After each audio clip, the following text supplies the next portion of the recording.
Bueno, buenas tardes chicos, les grabo el video de la aplicación que desarrollamos hoy en clase eh, para que les quede un registro y un paso a paso de cómo implementar con la librería ROM 1 Port la aplicación que desarrollamos hoy, el decodificador de hexa 7 segmentos.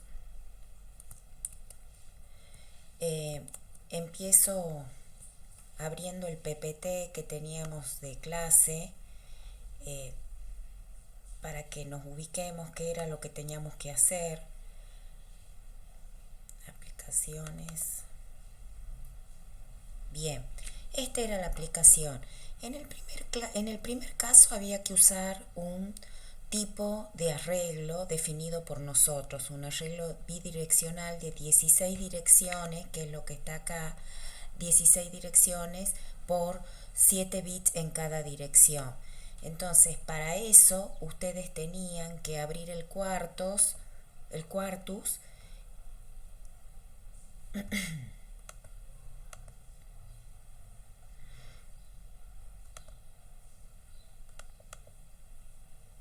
y crearlo al proyecto, y el proyecto creado tiene este aspecto que lo vimos esta mañana en clase. Tiene este aspecto en donde definimos las entradas, el puerto de entrada como un entero de 16 bits, definimos las salidas que son los 7 segmentos como un vector de 7 bits definido en forma decreciente.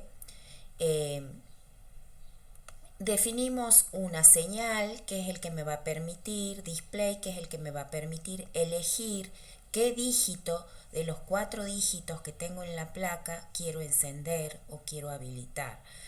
Entonces, acá en esta fila definimos el type arreglo bidireccional de 16 direcciones en esta zona, 16 direcciones por 7 bits cada dirección.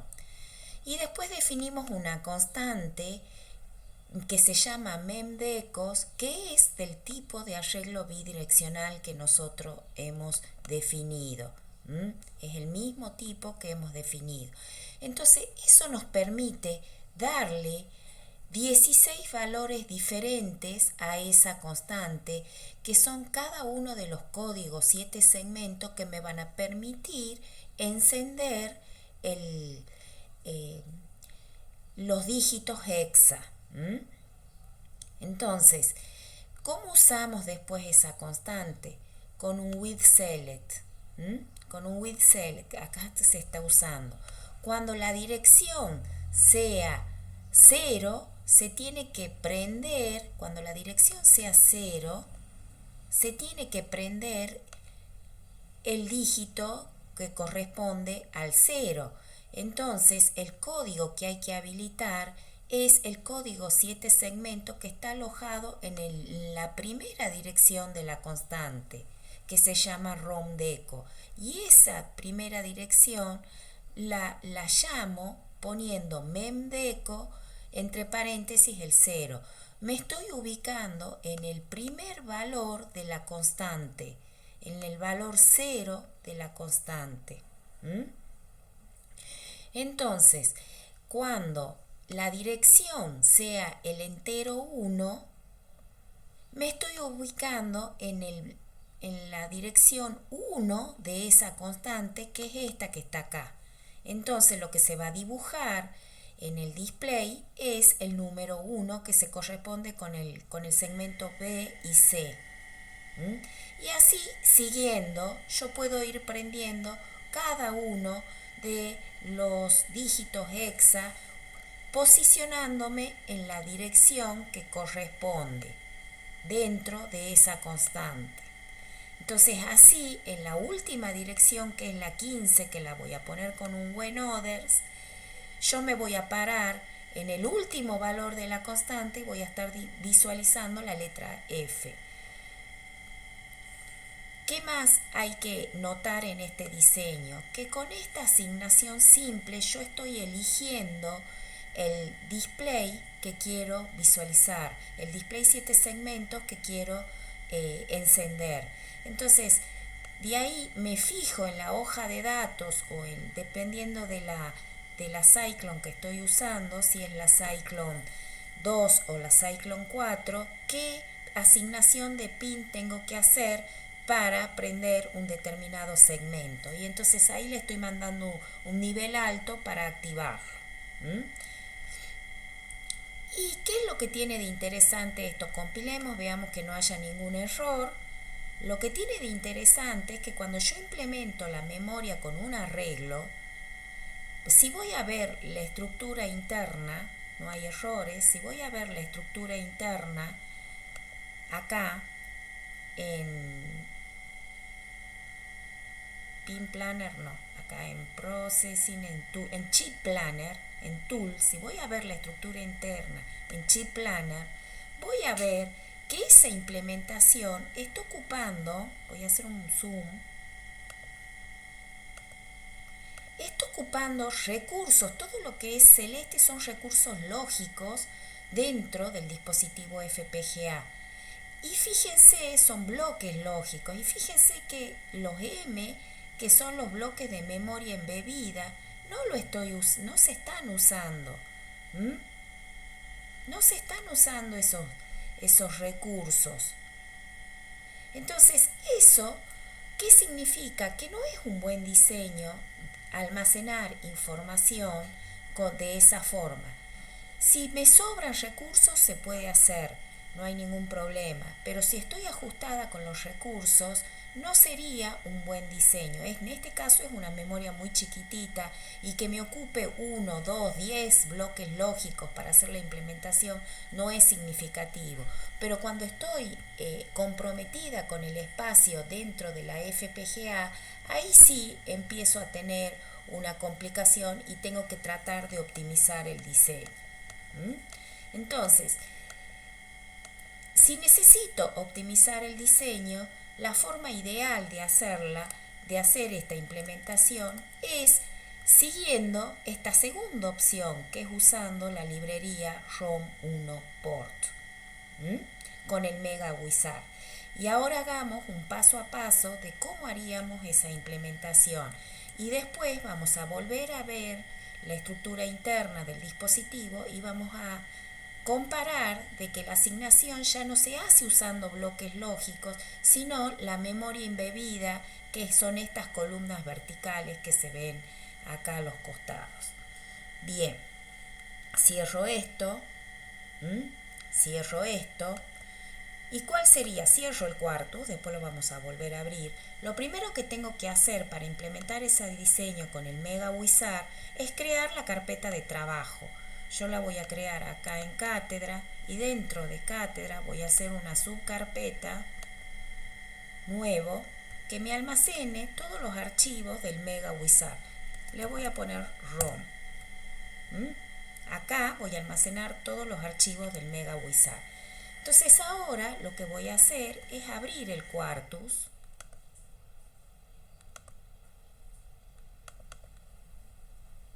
Lo abro el Quartus, cierro esto que está acá y busco el Mega Wizard en Tools. En Tools aparece el Mega Wizard. Entonces voy a crear una nueva función con el Mega Wizard. Le doy Next y acá en Memory Compiler elijo la memoria ROM1 Port. Y acá en este cuadro de diálogo voy a elegir la carpeta que acabo de crear. En mi caso es la carpeta D. Dentro de D tengo Cátedra y dentro de Cátedra he armado una subcarpetita que se llama ROM. Le doy a abrir y acá me está pidiendo un nombre por defecto. Le voy a poner ROM. Abrir. Y entonces me queda dentro de la carpeta ROM, va a haber un proyecto, un archivo, los archivos de salida se van a llamar ROM también. Le doy Next y se me abre el Mega Wizard. En la primera línea yo voy a poner la cantidad de bits de las palabras de salida, o sea, serían los 7 segmentos. Acá iría 7. Acá voy a poner la cantidad de bits, mejor dicho, la cantidad de direcciones que va a tener mi memoria. Como es una tabla de verdad de 16 filas, yo acá voy a poner 16 direcciones. Todo lo demás lo dejo como está por defecto. Entonces acá fíjense que yo tengo una memoria de 16 direcciones, por eso hay 4 bits en el puerto de entrada y 7 bits a la salida, que son cada uno de los códigos, 7 segmentos para aprender los dígitos hexa. Damos next, y acá me está pidiendo el punto MIF. Tengo que tenerlo generado al punto MIF. El punto MIF lo vamos a generar como figura en la transparencia, que parece que ya le he cerrado, como figura en la transparencia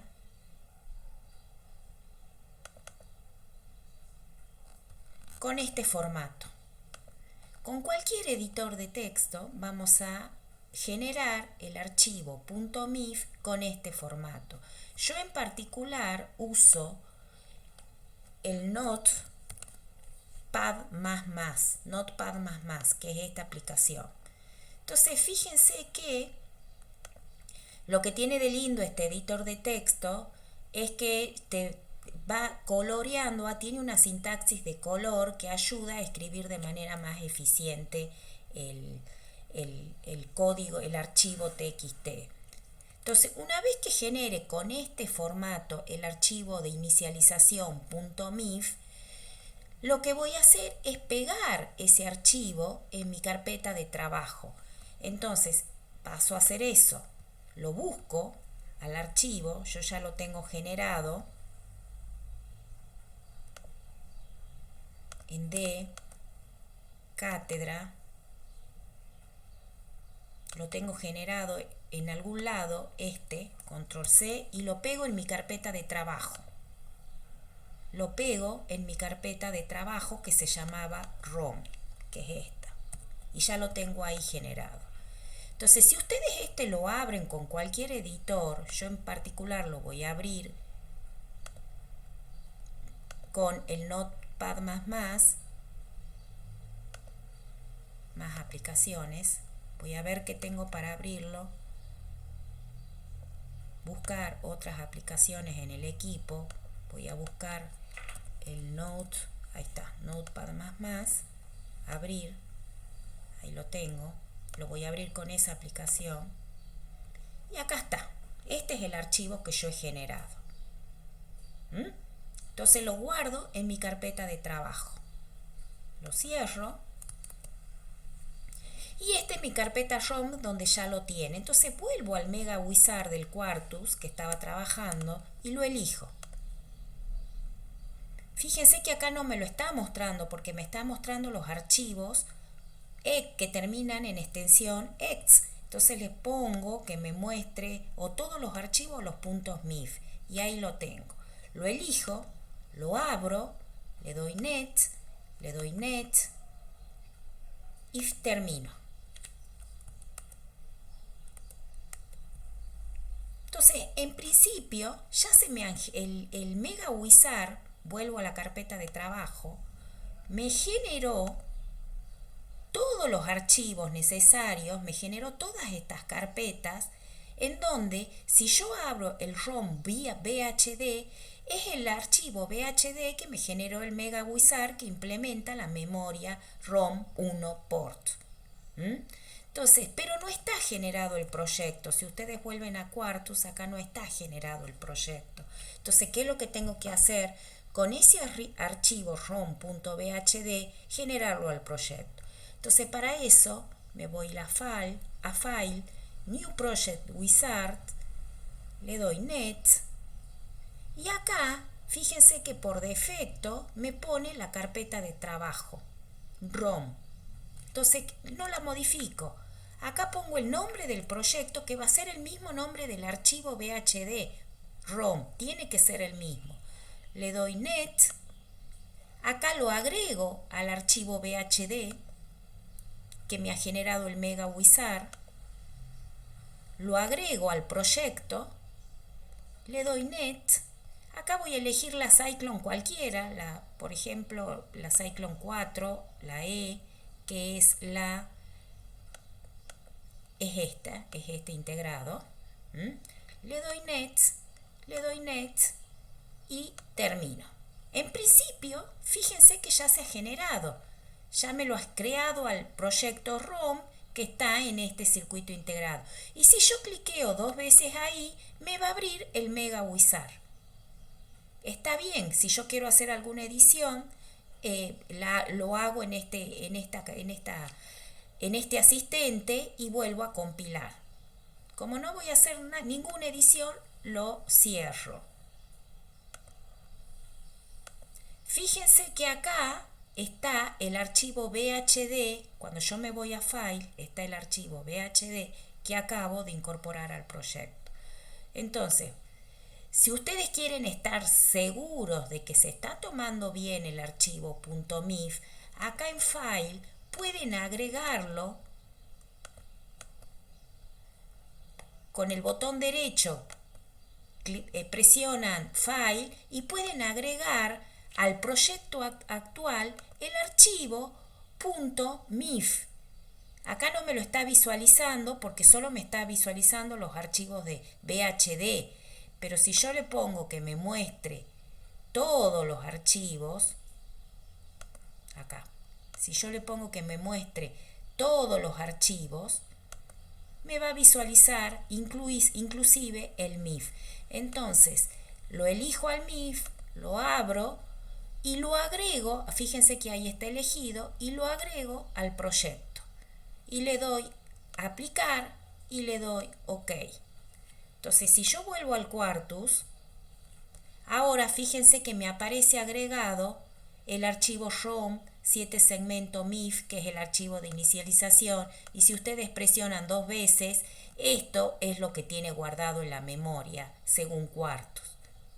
Esto es lo que tiene guardado en la memoria según Quartus. Entonces, ahora compilo para asegurarme que no haya ningún error.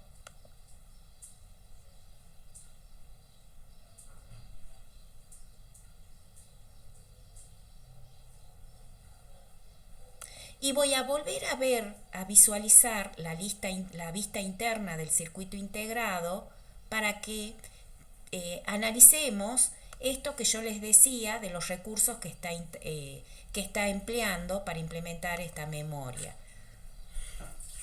Entonces, observen que ahora ya no está usando los bloques celestes, sino está usando la memoria embebida dentro del dispositivo FPGA. Y fíjense que si ustedes hacen zoom, inclusive pueden ver qué recursos se están usando de ese bloquecito de memoria. Pueden agrandar tanto como ustedes quieran. Y fíjense que acá también dice, acá, ese al-syncram, ahí está haciendo referencia. Esto es la librería que yo he usado. La librería que estamos usando la implementa acá, el MegaWizard. Acá se ve una jerarquía. El proyecto se llama ROM y ROM llama esta librería. Entonces, esa es un poco la idea. Lo que faltaría hacer con esto es simularlo. Para simularlo, nos vamos a File, ponemos New, ponemos University Program WF, por ahora lo vamos a simular con esto, y se me abre esta pantalla. Agrego los nodos parándome en este sector con el botón derecho, ingreso los nodos, pongo Node Finder, listo, y acá tengo las address como grupo, tengo el clock, porque recuerden que había un clock en la entrada y un clock en la salida, y tengo la salida como grupo. Si ustedes se fijan, las address yo las puedo tener como un vector de 4 bits o las puedo tener separadas. Y lo mismo pasa con el Q. Puedo tener como un vector de 7 bits o puedo tener los 7 bits separados de cada uno de los segmentos. Ya he agregado todo, le doy OK y acá tengo las address que están expresadas en binario y las Q que también están expresadas en binario y el clock. Entonces lo primero que voy a hacer es introducir el clock. Para introducir el clock voy a ordenar, voy a poner el clock arriba, pinto la señal de clock parándome acá, seleccionando, y acá, si ustedes ven este icono, me permite escribir rápidamente un clock. Entonces yo le voy a poner 20 la grilla está en 10 nanosegundos. Por eso es que, a ver, analicemos un poquito cómo es el tema de la grilla. Si ustedes ven acá, en esta opción, yo puedo elegir el tamaño de la grilla. La grilla está en 10 nanosegundos. Yo voy a poner un tamaño de grilla de 20 nanosegundos. Por cambiar algo, nada más. Un poquito más grande de lo que ya estaba. El doble. Entonces, ahora sí, con esa grilla, yo puedo poner una señal de reloj y el periodo va a ser 20 nanosegundos, o sea, va a estar una grilla en bajo y una grilla en alto. Y tiene un ciclo de trabajo del 50%. Le doy OK y ahí me genera de manera automática el reloj.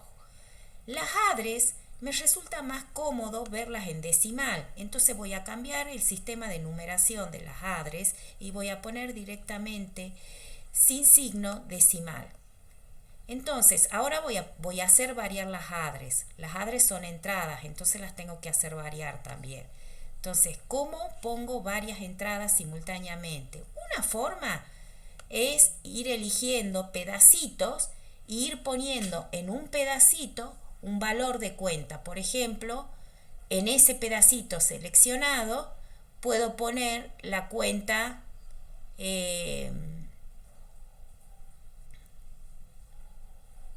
no era esa opción. En ese valor puedo poner la cuenta esta. Por ejemplo, 5. Le doy OK y ahí me fija el valor 5. Lo mismo puedo hacer, puedo elegir este pedacito, aprieto esta opción, ahí le puedo poner el valor 8, por ejemplo. Esa es una forma de hacerlo. Uno a uno, lo cual es engorroso. Entonces, ¿qué es lo que se hace para poner todo junto?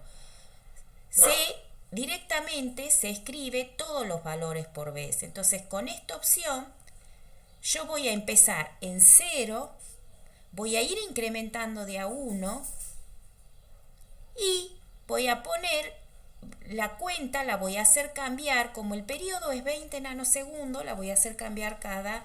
el periodo es 40 nanosegundos, la voy a hacer cambiar a la cuenta cada 40 nanosegundos. Le doy OK y entonces si ustedes se fijan, cada 40 nanosegundos he cambiado un valor de cuenta.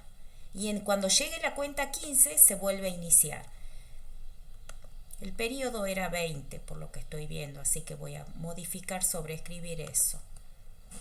El periodo era 20. Doy OK. Y ahí tenemos cada un periodo una cuenta. Y una vez que tengo eso, lo único que tengo que hacer es simular. Para simular voy a usar esta opción Run Functional Simulation.